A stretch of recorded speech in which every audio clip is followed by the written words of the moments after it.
매일 성경 묵상을 돕는 해설 가이드입니다. 안녕하세요. 묵상 코치입니다.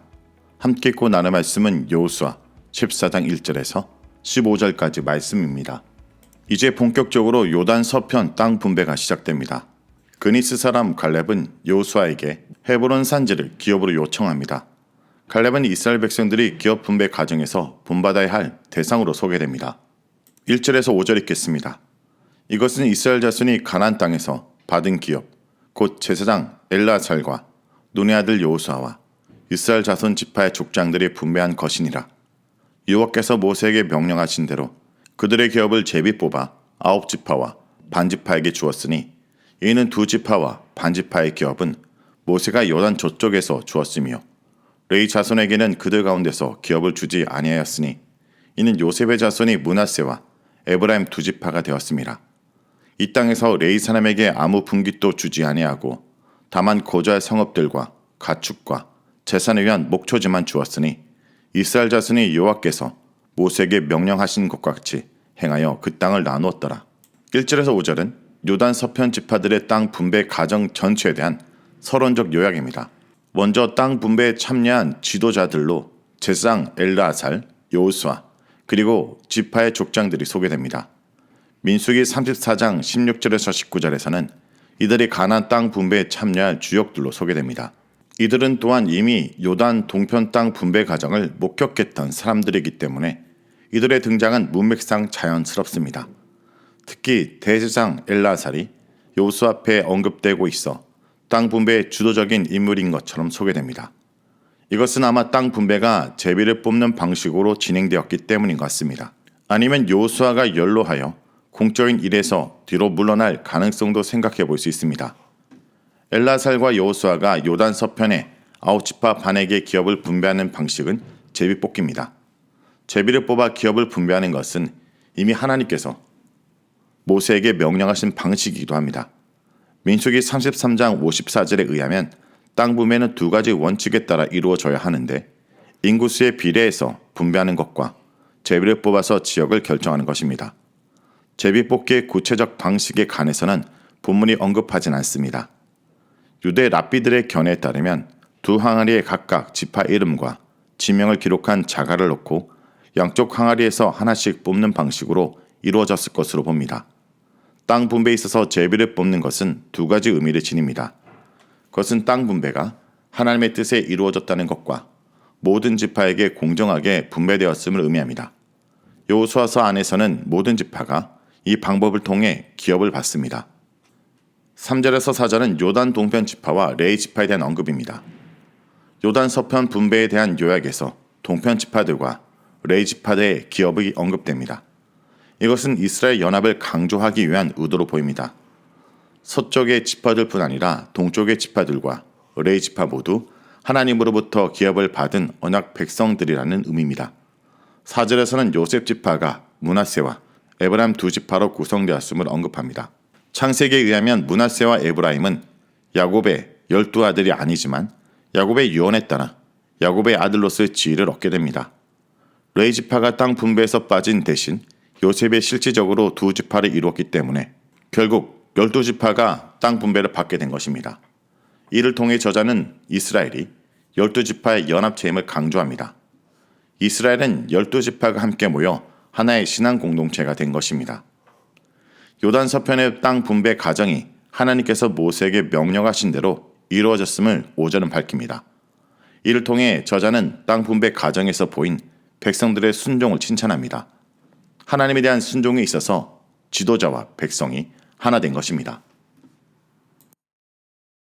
이어서 6절에서 9절을 읽겠습니다. 그때 유다 자손이 길갈에 있는 여호수아에게 나아오고 그니스 사람 여분네의 아들 갈렙이 여호수아에게 말하되 여호와께서 가데스바네에서 나와 당신에게 대하여 하나님의 사람 모세에게 이르신 것을 당신이 아시는 바라.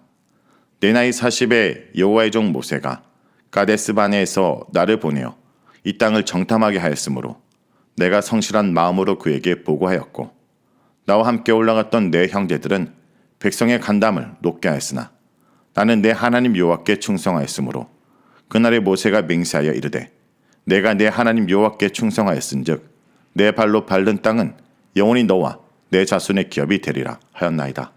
6절부터는 갈렙의 기업에 대한 에피소드가 소개됩니다. 이것은 어떻게 해서 헤브론이 갈렙의 소유가 되었는지를 보여주는 원인론적 성격을 지닙니다. 유다 지파가 제비를 뽑기 전에 그리스 사람 갈렙이 길갈 진역에 있는 여호수아에게 나옵니다. 갈렙이란 이름은 개라는 것을 의미하는 히브리 케렙과 관계가 됩니다. 개는 충성스러운 동물로 고대 근동에서 충성스러운 신하를 가리키는 용어로 사용되기도 하였습니다. 갈렙은 그의 이름과 같이 하나님께 충성한 사람이었습니다. 갈렙은 여호수아에게 자신의 기업을 요청하기 전에 가데스바네아 사건을 언급합니다. 이것은 헤브론을 기업으로 요청하기 위한 근거를 제시하고자 함입니다. 갈렙은 45년 전 가데스바네아에서 파견한 12명의 정탐꾼 중 한 사람이었습니다. 백성들의 마음을 낙심하게 했던 다른 10명의 정탐꾼과는 달리 갈렙은 그 땅을 믿음으로 취할 것을 강조하였습니다. 갈렙은 당시의 상황을 해상하며 자신이 여호와께 충성하였음을 강조합니다. 여호와께 충성하다라는 말은 히브리어로 밀라하레 아도나이입니다. 14절에 여호와를 온전히 쫓았다는 표현과 동일한 표현입니다. 여호와를 온전히 쫓다라는 표현은 구약 성경 내 갈렙을 소개하는 문맥에서 반복적으로 등장합니다. 갈렙은 구약에서 하나님을 온전히 마음으로 섬긴 대표적 인물입니다. 갈렙 위에는 하나님을 온전히 쫓은 사람으로 다윗이 언급됩니다. 저자는 갈렙을 거의 다윗과 같은 반열에 올려놓는 것입니다. 예수님께서 천국은 침노하는 자가 얻을 것이라고 하셨는데 갈렙과 같은 인물을 염두에 두신 것 같습니다. 갈렙의 충성스러움을 보시고 하나님께서는 그에게 내 발로 밟는 땅은 영영이 너와 내 자손의 기업이 되리라고 약속하셨습니다. 갈렙은 여호수아에게 이 약속을 지킬 것을 요청하고 있는 것입니다. 10절에서 15절 읽겠습니다. 이제 보소서 여호와께서 이 말씀을 모세에게 이르신 때로부터 이스라엘이 광야에서 방황한 45년 동안을 여호와께서 말씀하신 대로 나를 생존하게 하셨나이다. 오늘 내가 85세로 돼 모세가 나를 보내던 날과 같이 오늘도 내가 여전히 강건하니 내 힘이 그때나 지금이나 같아서 싸움에나 출입에 감당할 수 있으니 그날에 여호와께서 말씀하신 이 산지를 지금 내게 주소서. 당신도 그날에 들으셨거니와 그곳에는 아낙 사람이 있고 그 성읍들은 크고 견고할지라도 여호와께서 나와 함께 하시면 내가 여호와께서 말씀하신 대로 그들을 쫓아내리라 하니 여호수아가 여분네 아들 갈렙을 위하여 축복하고 헤브론을 그에게 주어 기업을 삼게 하며 헤브론이 그니스 사람 여분네 아들 갈렙의 기업이 되어 오늘까지 이르렀으니 이는 그가 이스라엘 하나님 여호와께 충성하였습니다. 헤브론의 옛 이름은 길랏 아르바라. 아르바는 아낙 사람 가운데서 가장 큰 사람이었더라. 그리고 그 땅의 전쟁이 그쳤더라. 갈렙은 지금 자신의 나이가 85세임을 밝히면서 가나안 땅을 정탐한 이후 45년 동안 줄곧 믿음을 지켰음을 강조합니다. 가데스바네의 정탐 사건이 출애굽 후 2년째 되던 해에 있었던 사건이기 때문에 갈렙의 증언에 따르면 가나안 정복을 치른 기간은 약 7년이 됩니다. 갈렙은 비록 자신의 나이가 85세로 연로하였지만 능히 전투를 치를 수 있음을 주장하면서 하나님께서 주겠다고 약속하신 헤브론 산지를 기업으로 줄 것을 요청합니다. 갈렙이 싸워서 취하겠다고 한 헤브론 산지는 아낙 사람이 거주하고 크고 견고한 성읍이 버티고 있는 난공불락의 요새입니다. 다시 말하면 그곳은 모두가 두려워하고 꺼리는 지역입니다. 그런데 그 지역을 차지하겠다는 것입니다. 갈렙의 확신의 근거는 12절에 나오는 그의 신앙 고백입니다. 하나님께서 함께 하시면 아무리 강한 군사라도 능히 이길 수 있다는 확신입니다. 갈렙은 거룩한 전쟁의 의미와 하나님께서 함께 하심의 힘을 정확하게 알고 있는 사람입니다. 여호수아는 갈렙을 축복하고 그가 요청한 헤브론 산지를 기업으로 허락합니다.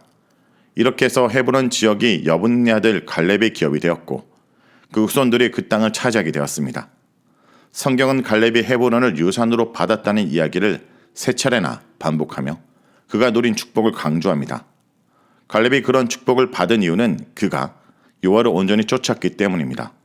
즉 갈렙이 누린 축복은 하나님을 향한 그의 믿음에 기인한 것입니다. 갈렙의 이야기는 그 땅의 전쟁이 그쳤더라 라는 말로 끝맺습니다.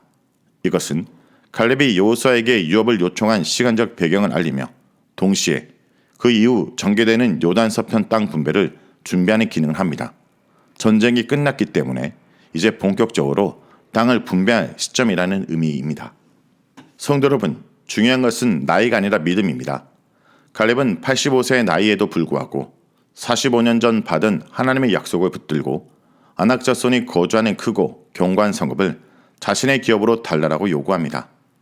자신의 생애를 정리하고 안정을 취할 나이에 약속받은 땅을 취하겠다며 도전하고 있는 것입니다. 젊은 날 우리가 하나님 앞에 드렸던 뜨거운 기도와 다짐을 기억하고 있습니까? 시간이 흐를수록 하나님을 향한 나의 열정과 믿음도 강해지고 있습니까? 우리가 추구해야 될 것은 안정이 아니라 하나님의 약속입니다. 오늘 말씀을 놓고 기도하겠습니다. 주님, 주님을 향한 믿음과 열정이 날마다 더욱 강건해지고 믿음의 사람으로 세워가도록 우리를 인도하여 주옵소서. 예수님의 이름으로 기도합니다. 아멘.